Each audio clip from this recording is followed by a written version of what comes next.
Can I encourage someone? Your failure is still an asset. Don't throw it, archive it. It will be one of the qualifiers for your speaking to people tomorrow. Apostle, I have cried, I have failed in life, I know what it means to be an irresponsible father. Don't throw that experience, archive it. One day you will use from that wisdom and mentor an arrogant young man who thinks life is so easy. Most times when we are starting out in life, because of the leverage of prayer, the prophetic, or generally life just playing games with you, you can believe life is so easy, and you are wondering, so why are people crying like this? I just got married and 3 months it's been so rosy. In fact, my wife is the best thing that has happened to me. And you go online and embarrass yourself, and someone who has been married for 15 years is saying, may God help you. After 2 years you just turn and start saying life is unpredictable. All these unwise things that people do. Do not just respect those who have succeeded alone, respect those who have failed. Not everybody fails. Respect those who have failed. Failure is an asset when you can turn it to power. Paul said, let no man trouble me. It is not only anointing that I have, there are scars. Gentlemen, don't just look for those who live in mansions. Go and look for mama and let her teach you the secret of happiness in a hut. There is something you need to learn, because the money you think will come from the mansion, you will be surprised. You don't know the depression and the drugs that surround those mansions. Sometimes you need to learn from both a king, but you need to learn from the slave that is in his palace. There is something the slave can tell you that even the king does not know. The slave is the one who cleans the palace.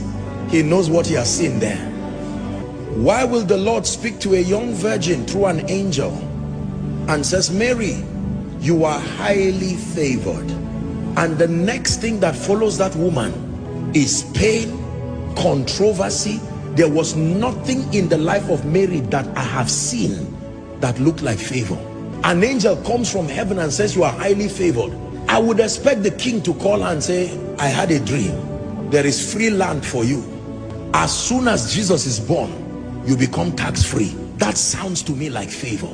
So God calls scar favor. He calls controversy favor. He calls pain favor. Why would you say a woman is high? God is speaking to someone. Don't listen. You may cry, but don't be embarrassed about your failures again. There is something about the speaking of God, that until you are at your lowest moment, there is something about the voice of God you cannot hear. There is a pain requirement to hear certain things about God. Tonight's message is very deep. For some of you, you really will not understand it this night. You are too innocent. You have been shielded by the sacrifices of others. You may not really understand this. There is a pain requirement that brings out the clarity and the purity of the voice of God.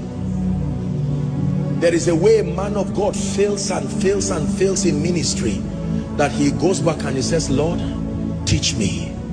When he writes a book about the leadership of the Spirit, read it.